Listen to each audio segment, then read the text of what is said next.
Bible చెప్తుంది, నన్ను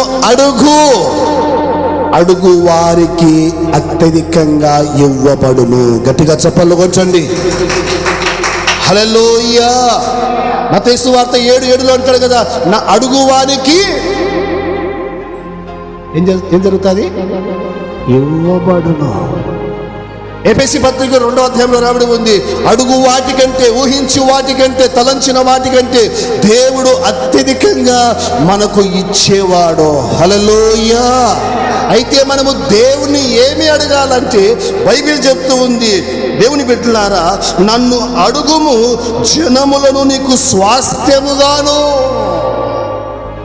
అడిగినట్లయితే బైబిల్ రాబడి ఉంది, అయ్యా నేను ఒక్కని ప్రభు నమ్ముకున్నానయ్యా నా కుటుంబంలో, అయ్యా నేను ఒక్కడిని నా గ్రామంలో ప్రభు నమ్ముకున్నాను, నేను ఒక్క దానను ఇదిగో నా కుటుంబంలో లేకపోతే నా యొక్క బంధువులు చుట్టాల మధ్య ప్రభు నమ్ముకున్నానయ్యా, కాబట్టి నాతో పాటు నా బంధువులు చుట్టాలు స్నేహితులు ఇరుగు పొరుగువారు, నా గ్రామము, నా ప్రజలు, నా రాష్ట్రము, నా దేశము నీ రాజ్యానికి వారసులు కావాలి అని మనము దేవుని సన్నిధిలో అడిగినట్లయితే బైబిల్ చెప్తూ ఉంది, జనములను నీకు సొత్తుగా సంపత్యముగా ఇచ్చేదను. గట్టిగా చప్పట్లు కొట్టండి. హల్లెలూయా. మనము అడిగినట్లయితే బైబిల్ రాయబడి ఉంది, వారిలో ఒంటరైన వాడు